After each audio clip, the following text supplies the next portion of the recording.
Saturn turns retrograde in the zodiac sign of Pisces. One person's prison could very well be another person's paradise. Next on Horoscope Highlights.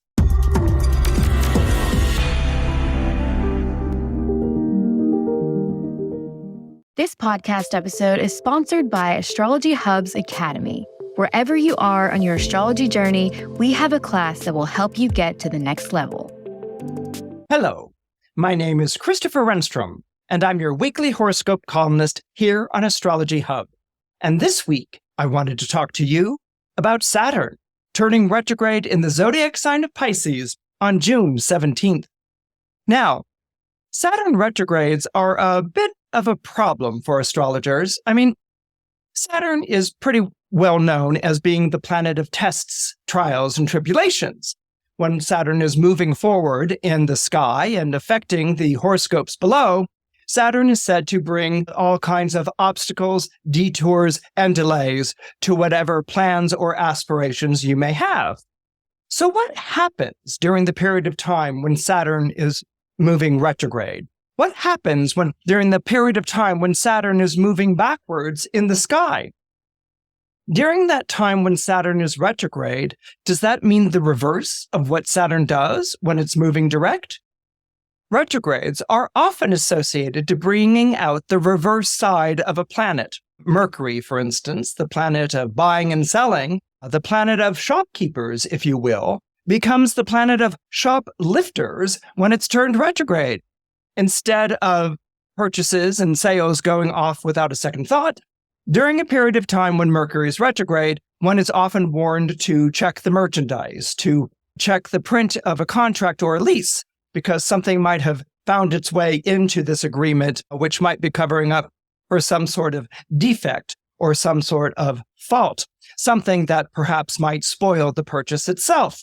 Venus, for instance, when it's turning retrograde, instead of bringing love and harmony, is said to bring discord and disharmony. So what does Saturn retrograde bring? Saturn is the planet of tests, trials, and tribulations. Could we be so hopeful as to think that a Saturn retrograde might not bring a reprieve to tests, trials, and tribulations, that perhaps during this time when Saturn is moving backwards in the sky, we may not be thwarted. We may not have to tackle obstacles. We may not be facing insurmountable challenges. Could we be so lucky during this period of time when Saturn is retrograde in the sky? No. Saturn is still Saturn, and of course, no, we cannot be so lucky.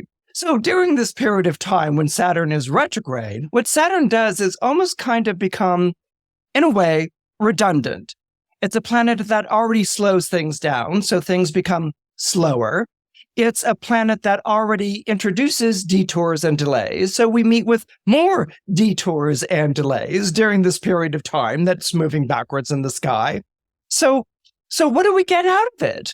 I mean, have we been shortchanged yet again by that planet Saturn up there in the sky, swinging its scythe left and right, chopping off the heads of our hopes, aspirations, and expectations?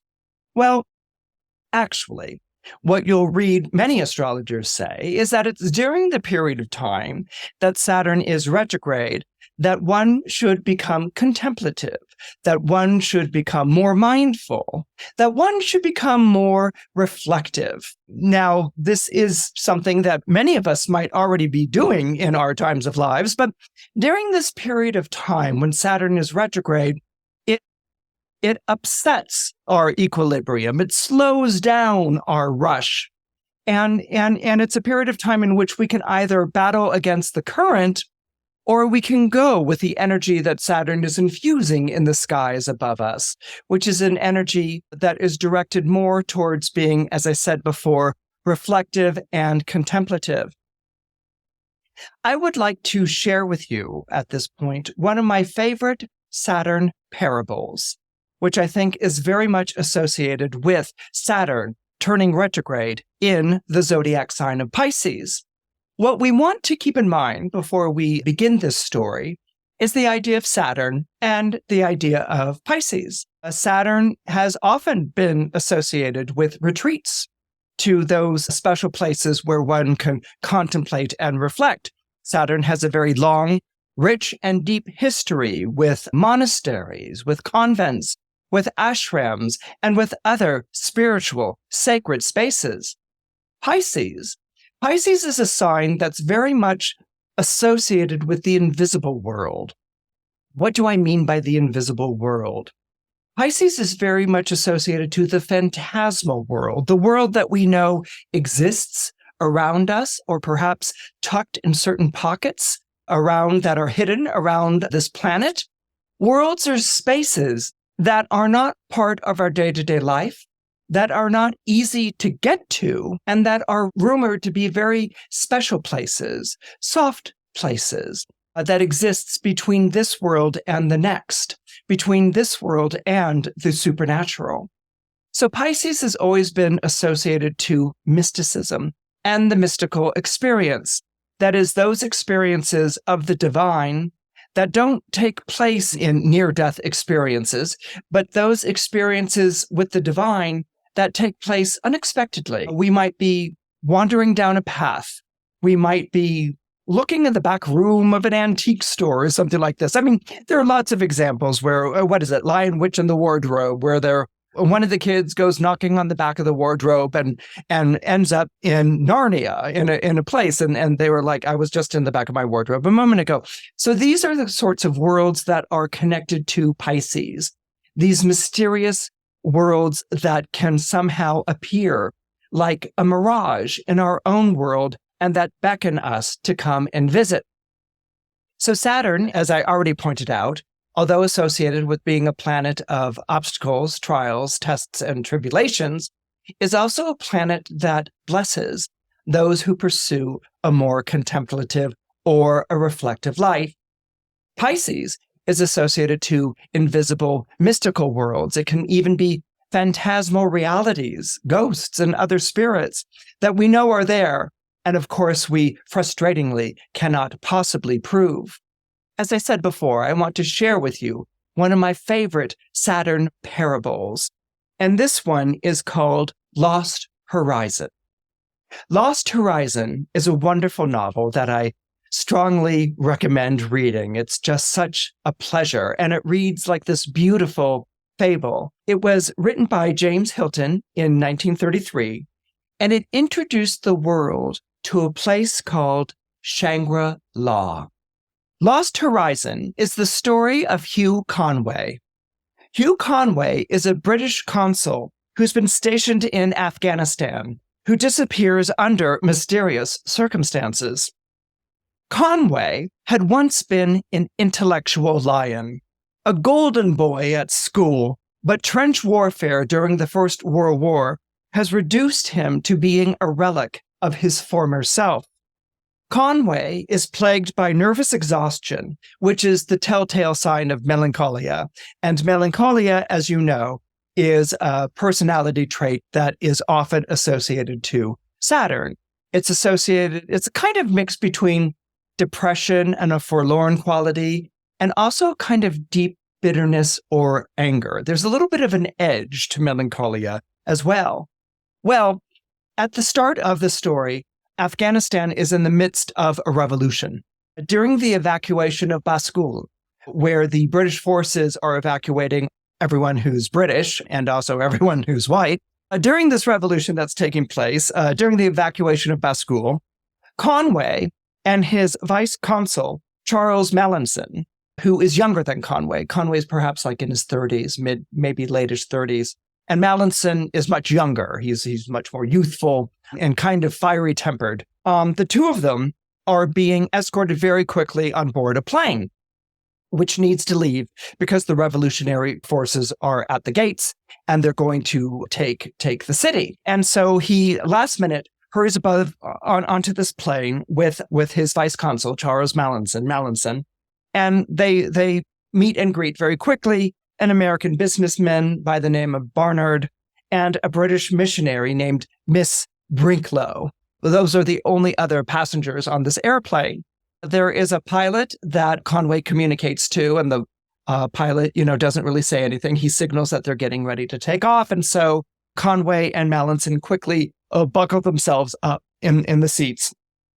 And the propeller plane goes down the runway and takes off with cannon fire and things like that going off around it. It's actually a very close escape from the fallen city. And they zoom up into the air. And this is how they escape the revolutionary forces which are taking back ground. But as the airplane flies, and it drones as it flies, and they're buckled into their seats, and Miss Brinklow is very studiously reading her Bible, and the American businessman Barnard is sort of tapping his fingers nervously and looking out the window. As they're flying, and Mallinson and Conway obviously are going over their notes and files and kind of doing a quick sort of debriefing, like who got out, and can you confirm that so-and-so was able to make a rendezvous, all these sorts of things. An hour passes, 2 hours pass, and Conway's noticing that they're not really at their destination. He's looking over at the pilot, and he turns to Mallinson, and he's like, it's been 2 hours. We should be seeing Peshawar. We should be seeing Peshawar at this point. We should be arriving at our destination. And Mallinson agrees. And they kind of like wonder what's going on here, like as the pilot maybe perhaps gotten lost in this last minute takeoff. But then Conway begins to notice that they're going over the mountains and they're actually heading towards Tibet, which is a very different direction than the one that they're supposed to be going in. And the plane climbs higher. This is how Hilton describes it. The drone of the propellers, the plane begins to climb higher and higher and higher. And as it does, the passengers grow very sleepy and actually fall asleep in their seats. And Conway is struggling to remain conscious, but he's also getting very sleepy as he goes higher and higher and higher. And it's a beautiful sort of little tucked in the background Saturnian motif. Saturn is the planet which ruled the seventh heaven. It ruled the highest of all the heavens, and it stood between the terrestrial heaven, or heaven that's associated to time, the heavenly skies that we look out at. But then Saturn himself, as we discussed in earlier episodes, is this kind of barrier, this kind of roof over these seven heavens, and beyond it lies eternity, or the realm of Uranus. And so one is in ecstasy when one is in seventh heaven. That's how our phrase is used nowadays. It's like, what was it like? Oh, it was like I was in seventh heaven. And so what's happening to Conway is that he's getting sleepy, but he's also being filled with this kind of ecstasy, this happiness, almost this kind of giddy laughter. And he realizes, of course, that losing oxygen, and kind of vaguely, dreamily, hallucinatorily wondering, where the hell is this plane going? And of course, he succumbs and he falls asleep. He's roused from his slumbers, as are the other passengers, when they hear the sputtering of the propellers.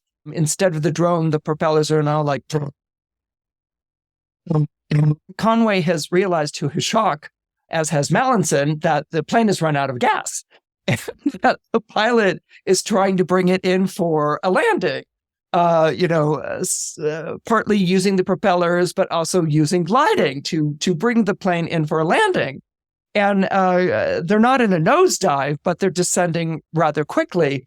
And Conway also notes that the pilot's actually really good at this, but he looks out the windows, as do the other passengers, and they don't recognize anything. It's night. There's nothing but snow underneath them and the outline of mountains. And they're descending at not a panicky, frightening pace, but a very brisk one. And Mallinson is like, I better take the cockpit. And Conway's like, listen, you don't know how to drive this plane. We don't know where we're going. Obviously, we've been kidnapped. But honestly, at this point, this pilot knows more about getting us down onto the ground in some sort of safe condition than we do. So ride it out, and they decide to do exactly that. And so the plane descends down through its height and it crashes. It doesn't crash. It comes to a crash landing, a very rough landing, shall we say, where the plane's compartment is shaking, and it feels almost like it's going to shake apart as it goes into a drift of snow. And, at this point, Miss Brinklow is completely petrified, and Barnard is very, upset and distressed. And Mallinson and Conway both leap into action, and they go rushing towards the pilot, and the pilot is dead. His neck has been broken. Barnard and Brinklow ask, well, what's going on or whatever? And they're like, well, we don't know where we are, but we can't stay here. We have to, get on out to see if we can, find anyone or something like that. And they're like, are you sure? And he's like, we're going to be buried under snow very, very quickly, so we cannot stay inside this airplane. So they grab, whatever jackets they have, which is basically what they had grabbed fleeing Afghanistan, and they go out into the snow. And there is snow that's falling. The plane is beginning to sink underneath it. And they go out into the snow, and Conway is struck with the peacefulness of the night. The snow begins to abate, and the night is like this stark midnight blue, and there's a full moon and a very large mountain. And so before the pilot dies, by the way, is a quick thing that I forgot to add, he says to Conway, go to the lamasery of Shangri-La. And Conway's like, where? And he's like, go to the lamasery of Shangri-La. They are expecting you. And that's when he dies. And so Conway's like, okay, so that's actually where they go out into the snow. Okay, so they go out into the snow, and they're like, out of the, airplane is sinking out of this, and they're out there in the snow sort of, and they are met by Sherpas. Men are calling to them in the dark, and they're met by Sherpas, and they say, come with us, come with us. And Conway, who's relatively familiar with the topography around Afghanistan, has no idea where they are at all. And of course, there's no choice. They have to follow these people who've come for him. And so Conway and his companions are rescued by Sherpas, and they take them to Shangri-La. So they track for a while over the snow for miles and miles and miles, and they're given, proper coats and hoods by the Sherpas. They track over the snow for miles and miles, and then they go down into a ravine and into this kind of cave. And it's beginning to dawn, and they're very, very cold. But as they move through this cave, it's starting to feel warmer, and the ground beneath their feet is no longer icy. And they emerge out of this cave. It's a ravine, it's a passageway, if you will, and a mountain, in this extraordinary, beautiful valley. Okay, it's a hidden valley. Its skies are blue. They look down and they can see fields and crops and people who are working in the fields and the crops. They can see beautiful gardens and meadows, and they can see this extraordinary. What is it? Is it a palace? Is it a magnificent city with spires? But it's as if it's out of a dream.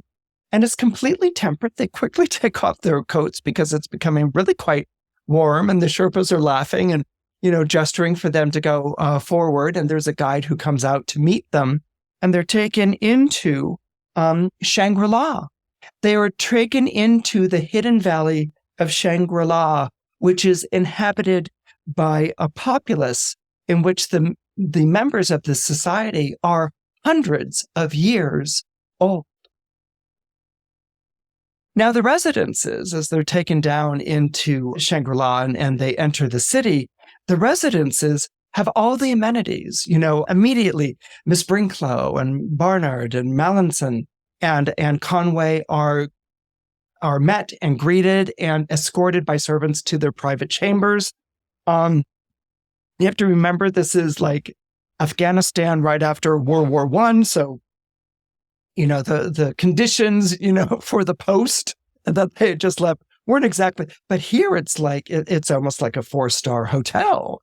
There's running water, perfumed air, these gorgeous rooms with magnificent windows and balconies that open up to, again, this very aromatic atmosphere of Shangri-La, where immediately you could just feel all of the tension and the anxiety just fall away. And Conway who's always been nervous and on edge, for the first time, can breathe. And so they go and they're given baths. Conway makes notes of interesting things because he's not quite sure where they are and are they indeed captives. And so he's on, have we been taken as prisoner of war mode? Okay. And so he's making a mental note of everything. And his room, he bathes in a bathtub, and he notices on the edge of this bathtub the writing "Made in Ohio." It's like, made in Ohio. What is that bathtub doing in this completely far away, unknown place? And again, he's admiring the gardens and fields from his balcony, and towering above this whole valley is the magnificent mountain Karkal. And Karkal, the name of the mountain, translates as Blue Moon. And it's a mountain that's more than 28,000 feet high. And so Mallinson immediately, comes by, knocks on Conway's door, and he's like, okay, we're clearly being held as prisoners of war. We need to get information. We need to make arrangements to get out of here as soon as possible. We have to get behind who kidnapped us. We really don't know what's going on, and I'm going to alert the others. And Conway is just like, Mallinson, take a chill pill. If we are indeed prisoners, A, we're being well treated, and B, these people are in a much better position than we are to determine our fate. So let's take some time. Let's learn what's going on here. Let's see what they want with us. And let's not alarm the other two people, Miss Brinklow and Barnard. And so, Mallinson reluctantly agrees, but he just, the more that Conway is at peace, the more that Mallinson paces, almost like a caged leopard or tiger. This place really gets on his nerves. He wants to get back to civilization. He says to Conway in further conversations, he's like, we need to get back to civilization. There's a war that's going on in the world and we have to be ready for it. And we cannot be wasting time in some sort of goofy place like this. So Mallinson is very much feeling restlessness of the world, an impending war, that it needs to be active. He needs to stand with Britain, and they can't be in a place like this. This is not the place to be. Reclusive and in retreat. It's passive. It's feminine. To Mallinson's incendiary Mars energy. Okay, so there's an envoy who speaks with Conway, who's sent by the High Lama, and who informs Conway that the High Lama would like to have an interview with him. And Conway's like, a High Lama? And he's like, yes. And he's like, are you Buddhist? Is it him? What's our, and he's like, he would like to meet with you. Okay. And so before he does, the envoy says, perhaps Lao Tsen might come in and entertain you. And Conway's like, okay, where's that going? And Lao Tsen comes in, and she's a young and beautiful Manchu girl, and she sits down at a harpsichord, which Conway had been admiring in the corner of his room, and she plays a piece by Mozart. Okay, really quite elegantly, really quite perfectly, really quite masterfully. So Conway is kind of like, wow. This girl is like, she's a concert pianist, the way she's playing this harpsichord, and he listens to it and he's like, Mozart. But as he listens to the piece of music that she plays, he's like, but what Mozart rondo is it? I don't recognize it. The more that she plays this piece by Mozart, he knows it's Mozart, but he doesn't know what piano sonata it could possibly be. She then looks at him like, did you like that? And he's like, oh, and he plods, and she smiles demurely, and she plays another piece, this one by Scarlatti. And Conway's like, okay, I know that's Scarlatti, but I have no idea what piece that is by Scarlatti. And again, he applauds. He tries to ask her, but she doesn't speak English, and she departs. And he begins looking at the shelves of books that are in his room, and he sees these extraordinary books. He's looking at books by George Sand. He's looking at books by Dickens. He's looking at books by other very noted authors from around the world even, but they have titles that he doesn't recognize. And he's like, Dickens never wrote this book. George Eliot I've never heard of this book by George Eliot. I don't recognize this play by Racine. I've never heard of it. So he's looking at these plays and books and manuscripts, and he knows the authors, it's there on the binding, but the titles are completely unfamiliar. And so this intrigues him. Where exactly are they? And so Conway meets with the High Lama that night, and they have a wonderful interview where Conway asks a number of questions and represents his case. And the High Lama is pretty much in time we'll get to those answers. And they begin to have these discussions, these conversations, which are very philosophical in nature. They're also a little newsy. The High Lama wants to know how things are going on out in the world. And Conway is impressed with how up to date the High Lama is with current activities. And so the High Lama is also very interested in Conway's background. How did he come to suffer a nervous breakdown, which clearly Conway had suffered?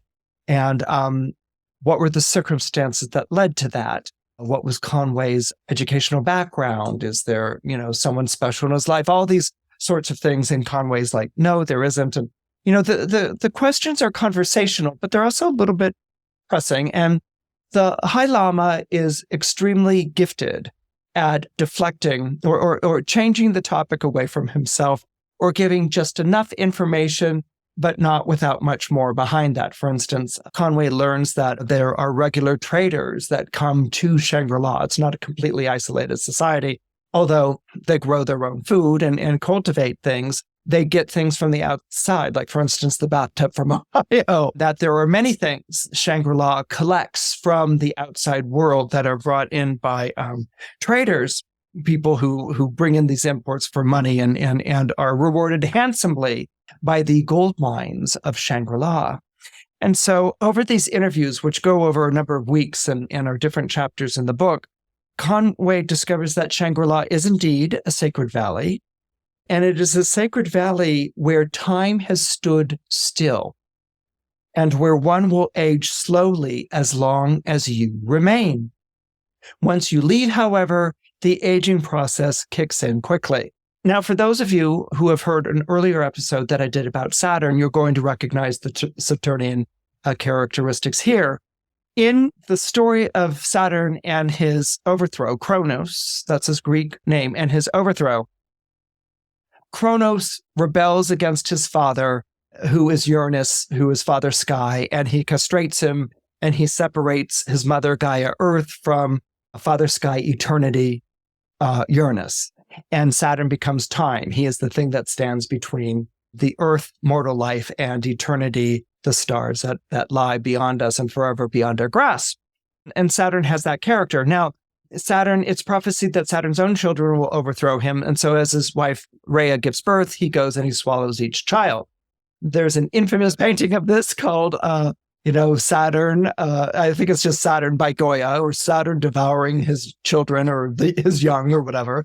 And it's inspired by that phrase that time devours its young. And it shows Saturn like pulling at the, torso of this bloodied child, like it's a chicken leg.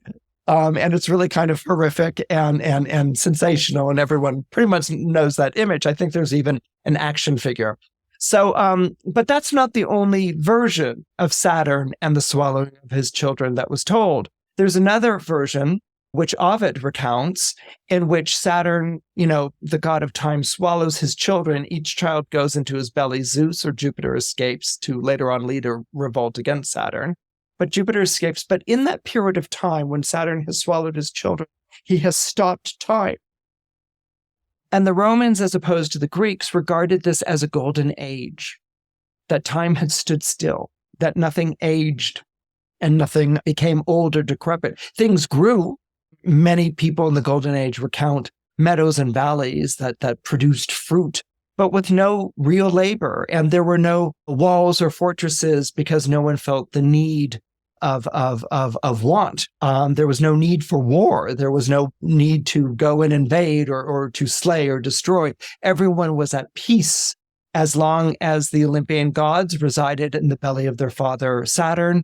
Everything in the world, in the realm of Gaia, was at peace, and no one aged. And so here, we know of Saturn as being the planet of time. Time is running out.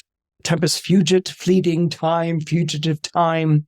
And so Saturn, can be the experience of things taking forever. And today, things take twice as long to come together and twice as long to fall apart if you have heavy Saturn in your chart. Okay, so there can be a tedium or a just, when's this going to be over, to Saturn. But also there can be a sort of time is fleeting quality to Saturn as well. Like, why am I preoccupied with all these, or why am I beset with these stupid idiot errands and chores that I have to do when there's a very real, masterwork or adventure or relationship or something that I need to pursue in my life? Why do I always have to deal with all this trivia, all these stupid things? It's almost like, imagine lines of chairs being set up between you and a door, and a feeling like you have to push these chairs aside in order to get to the door to open it.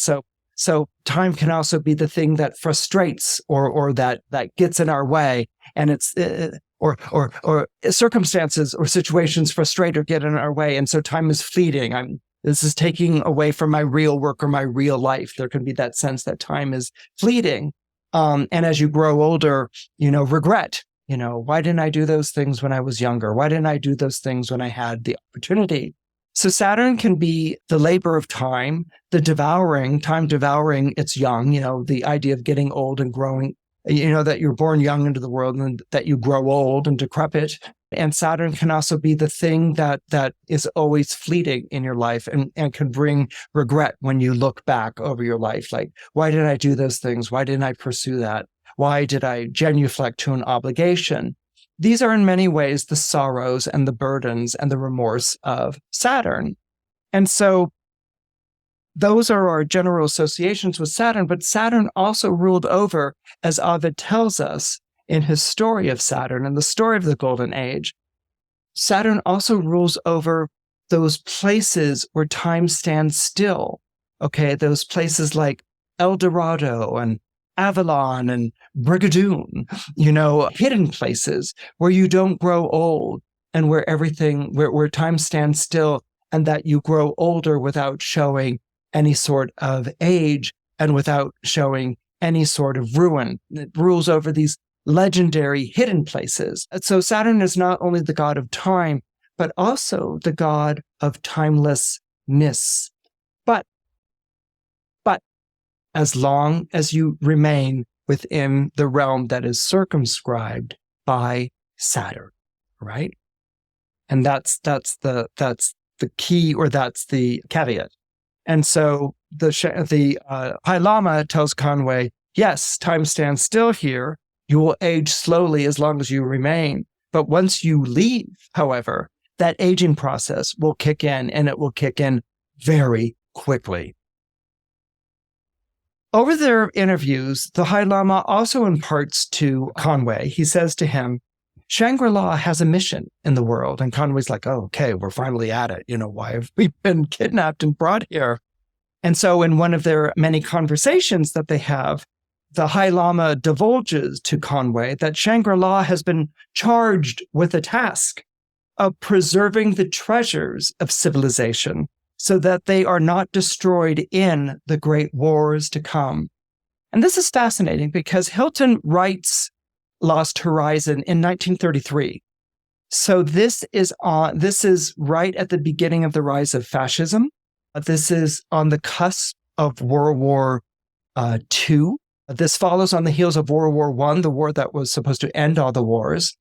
And Lord knows what was going to follow World War II, or was there going to be World War II, and what was going to follow that?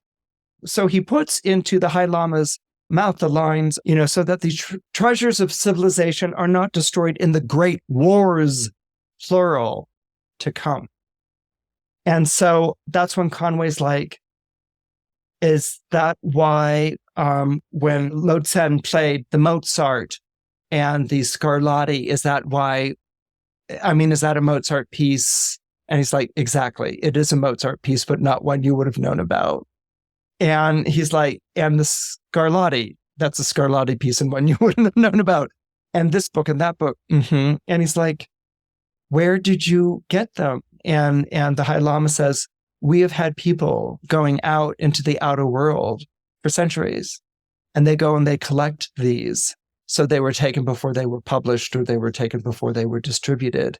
And they were brought here as treasures, as the great treasures of civilization.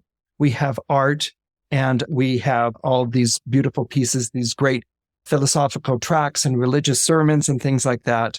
They have all been brought here.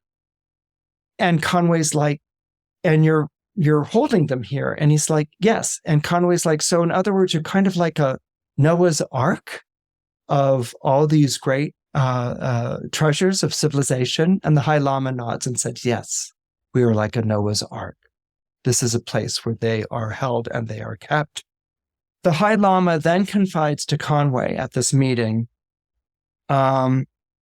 He's playful. He asks Conway, how old do you think I am? And Conway's like, well, you look like you're 75. And the High Lama, and he's like, are you 90? And he's like, are you 100? And the Lama smiles and he's like, are you 120? And as it goes on, he begins to realize that the High Lama is 250 years old, that is how long he has been here in Shangri-La. And he says to Conway, it feels to me like you're at peace here, that you're happy here. And Conway's like, yes, I saw horrible things in that war, and I am happy here. I am at peace here. And the High Lama says, that's good to know, because I am on the verge of death. I will die soon. And Conway's like, oh no. And he's like, yes. And I want you to become the leader of the Lamasery.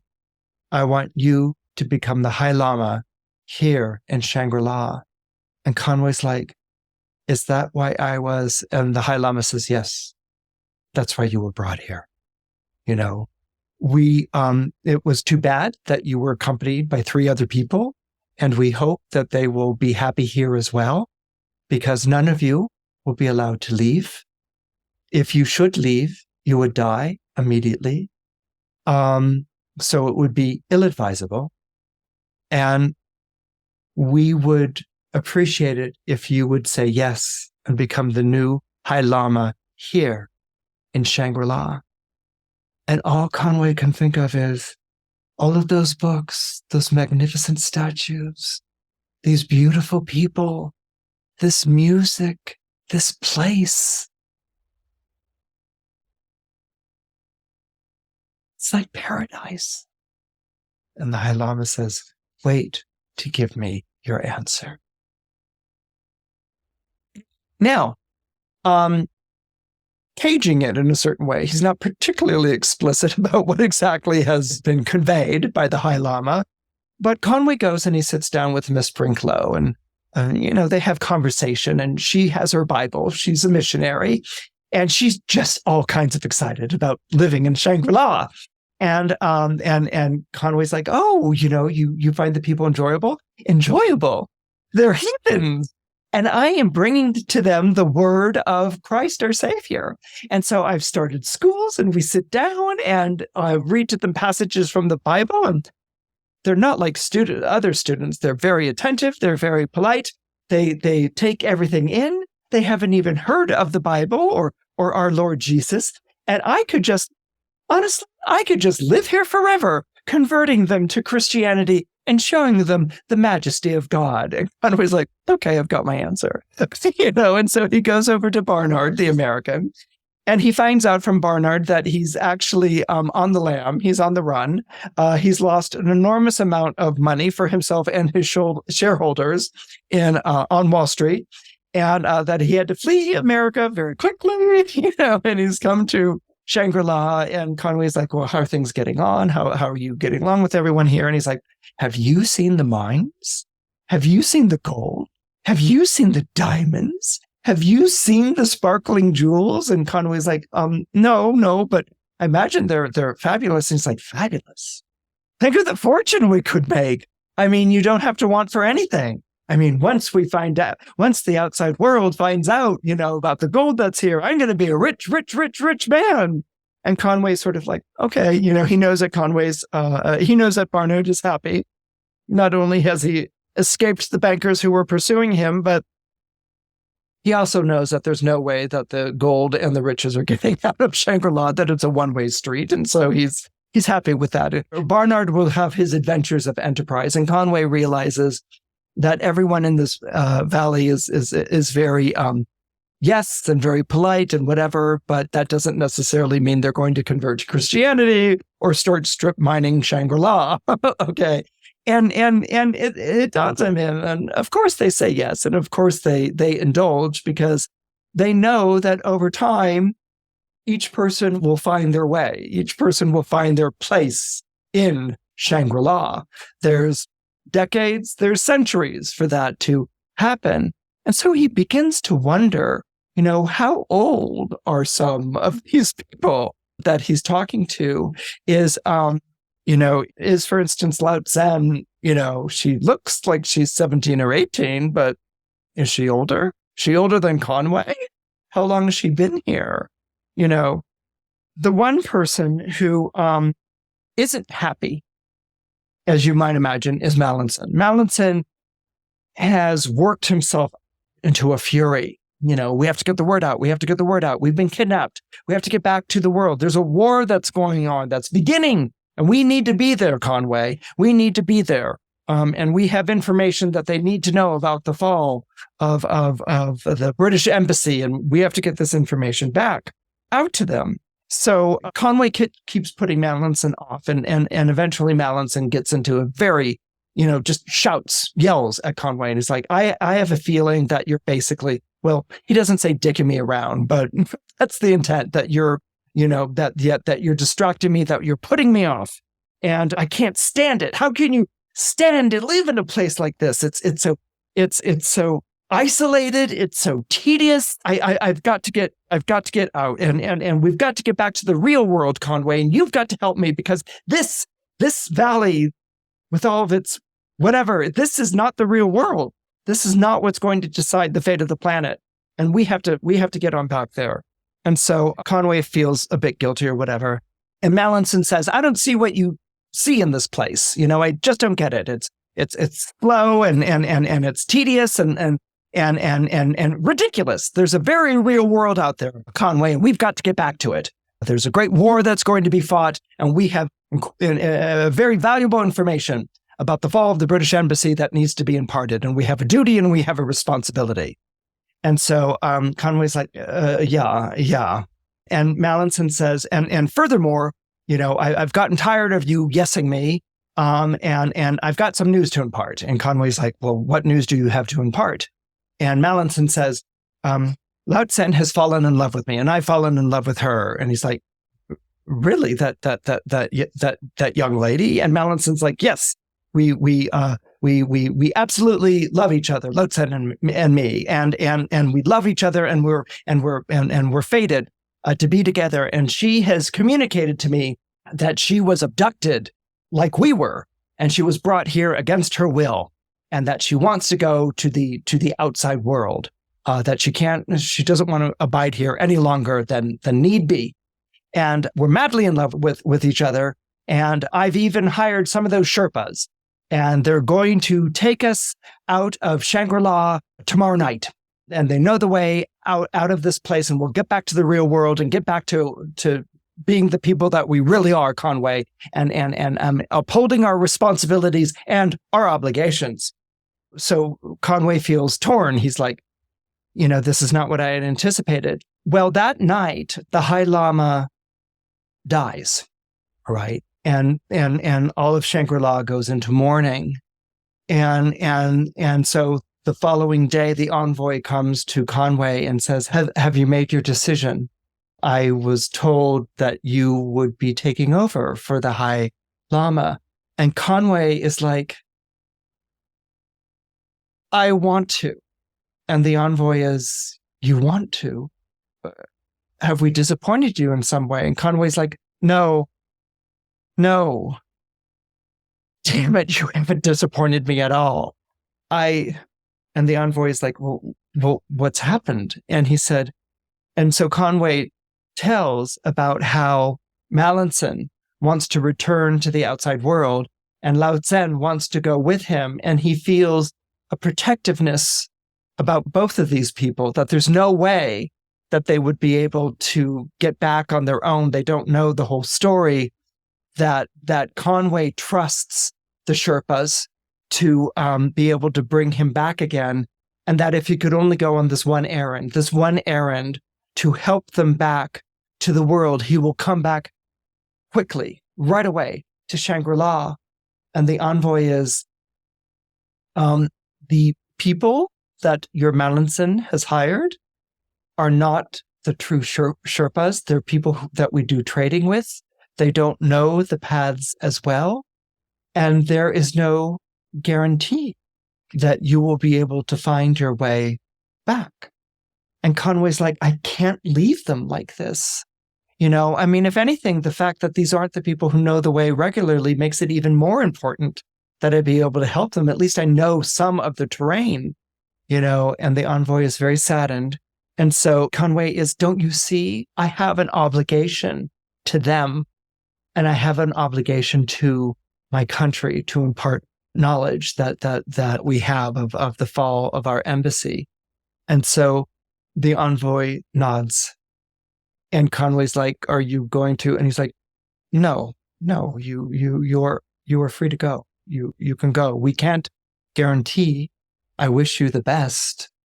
But you are free to go. And so Conway meets with Mallinson and Lao Tsen that night. And they meet with the traders, and they go out through the ravine, through the cave, and they reemerge in the snow. And very quickly, a snowstorm brews up, and very quickly they lose track of the traders. They've kind of disappeared into the snow, and they, it's like a snow blindness. They can't see their way forward. And it's Conway, and it's Lao Tsen, and it's Lotsen. That's her name. Sorry, I keep messing that up. It's Lotsen. And it's Mallinson who are clinging to one another in the snow, and it's snow blind, and they can't find their way. At one point, Mallinson, strikes ahead out of frustration, and as you would imagine, falls off a cliff and falls to his death immediately. You hear his shrieking cries as he goes over. So it's Conway and Lotsen, the girl, and she's shivering next to him, and he's like, we have to somehow get through this, and they go forward. Conway awakens. Okay, that's his next memory, is that he awakens in a church hospital run by nuns, and he stirs, and the nuns are like, oh, at last. And he's like, do you recognize us? Can you speak to us? What is your name? And he's like, my name's Conway, or whatever. And they're like, oh, at last you remember. And he says, I remember. And they said, you've had amnesia.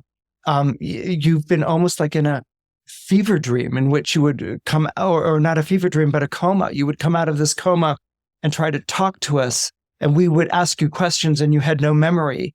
And then you would slip back into this coma again, and then you would come back out, and then you had amnesia for months. For months. Yes, you've been here almost a year, they say to him. Almost a year. There was this young girl that I was with, and they were like,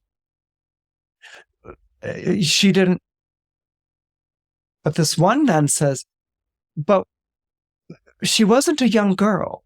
And Conway's like, come again? And she said, well, you were brought in by a very old Chinese woman. And Conway's like who?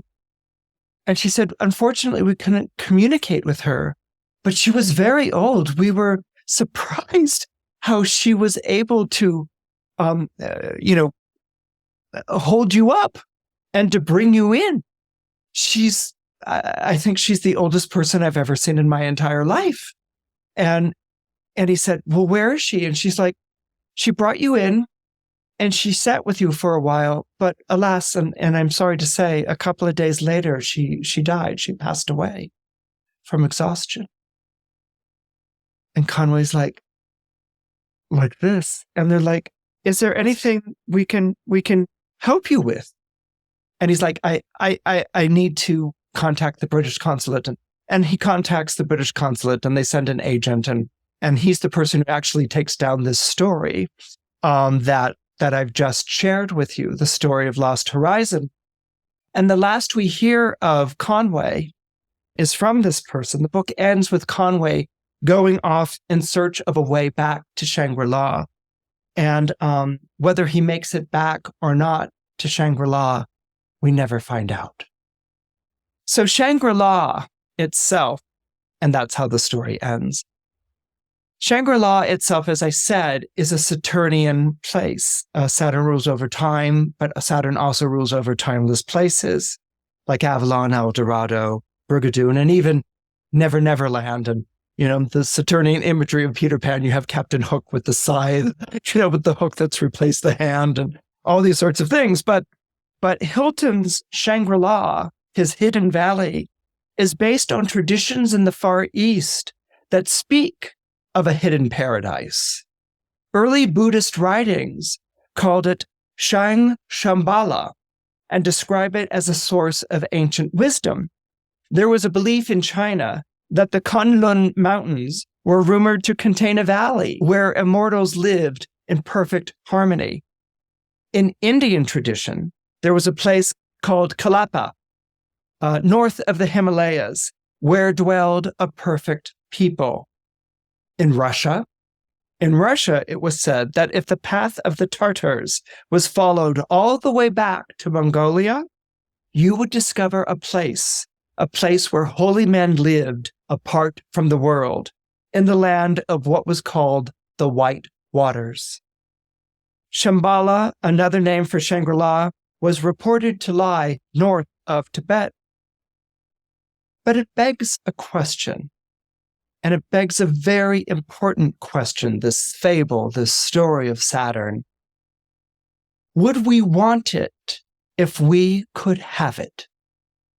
Could we put down our burdens, give up our social media, leave the concerns, the ties, and obligations of our day-to-day world to reside in this paradise? The other Saturnian motif that comes in here is the sort of what I call the bungled loss of immortality, which is also part of the Saturn story. We know it from Adam and Eve. Adam and Eve reside in a perfect garden, not unlike Shangri-La. They reside in a perfect garden in which everything is there that they would have want for. Okay. And it's a pocketed place. We know that it's a pocketed place because once they eat of the apple and are cast out of the Garden of Eden, they are cast out into the world, a world that is the opposite of Eden, a world in which Eve, when she has children, and I imagine her capacity to have children begins because she's entered into the outer world. Eve, in her capacity to have children, could very well die in childbirth. She'll be in this horrible pain and torment, giving birth. Her life may even be imperiled. And Adam will have to work very hard to toil to make the land give up something, so that they can eat and he could provide for the children that will come. So there's this bungled immortality, this eating of the apple, which robs Adam and Eve of their immortality. Similarly, in the Epic of Gilgamesh, there is a mission that he goes on to find this plant or this root which is of immortality. And in the last minute, it slips through his fingers, and so he loses his immortality. And so what's kind of wrapped up in the Saturnian motif here is this feeling of, you're given this. I mean, at first hearing, you're like, okay, Conway blew it, like Adam blew it or Gilgamesh blew it. They had the opportunity or whatever. And if they just stayed there, if they had you had all this garden fruit, you had to choose an apple tree, or you have this root, if you just had a firmer grip. Or Conway, why are you making this idiot choice to go and help these two, kids find their way back to civilization? But what it's talking about, is this Saturn is both this hidden valley, this place which is lost to time, and it is also the exile. All right? Saturn is also exiled from this place to go and live in the real world, or in the real world, a world which is tyrannized by time and the passing of time, which is full of rack and ruin, and to make something of that world, to make something of that world and to bring that sacrality, that sacredness of Saturn to the world, the mundane world. Saturn's reputation in Roman mythology is that he's the one who teaches Romans how to farm. And Saturn is associated with farming, making something of this earth that you can eat. And he's also the planet of building. But this residing in paradise, Mallinson is driven crazy by it. This isn't the real world. We have responsibility. And of course, Conway, out of his feeling of responsibility and obligation and even guilt, all Saturn terms, towards Lotsen and towards Mallinson, because of his paternal protectiveness, feels an obligation so that they don't perish. And was that the test of the High Lama? The test to see whether Conway would choose Shangri-La or not, or is perhaps the greatest test coming back? And we don't know. That's where the story ends. We know that he's gone trying to find his way back to Shangri-La again. And as a friend of his says at the end of the novel, we wish him well. But this pocket time is not for everyone. And it's something to think about with Saturn turning retrograde in the zodiac sign of Pisces. Marsilio Ficino, the Florentine philosopher, writes in his 3 books of life. I wanted to share this passage with you. He says, and maybe I shared it before, and if I did, I'm sorry, I just love this passage, okay? But it's very Saturn to me. Ficino writes in his 3 books of life, finally, the contemplative mind, which withdraws itself not only from what we generally perceive, but also from what we generally imagine or express in our human customs. This mind expresses itself in a certain measure to Saturn. To this faculty of the mind that withdraws to contemplate, to this faculty alone is Saturn propitious.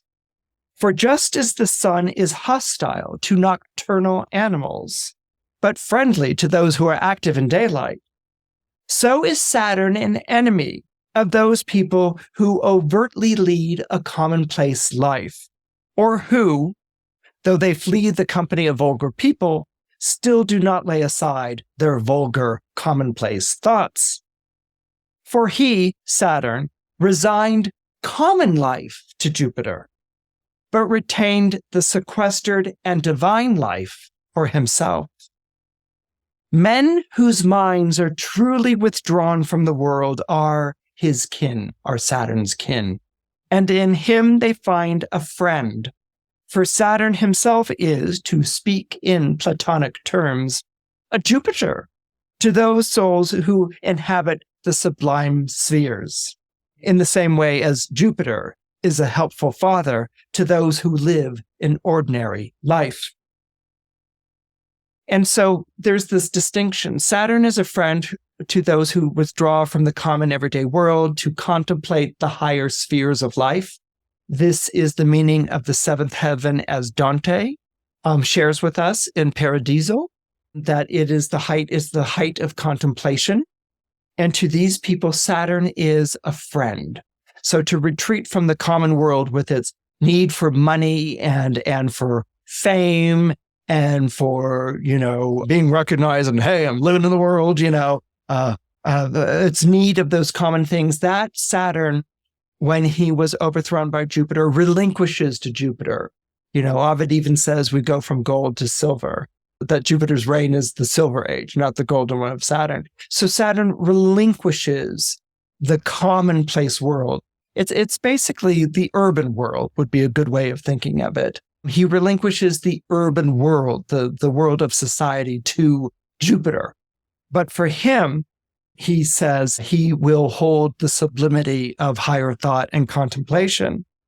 And so what Ficino says is for those who look past and who preserve the treasures of civilization and the past, who read knowledge, who seek sublimity, the sublime in their life, these are the kin of Saturn. Saturn is your patron here.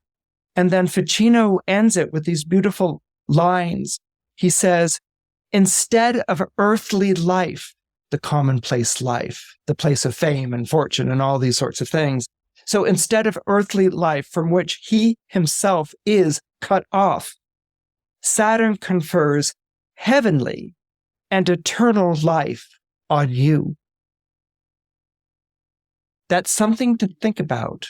That's something to think about as Saturn is retrograde in the zodiac sign of Pisces from June 17th until November 3rd.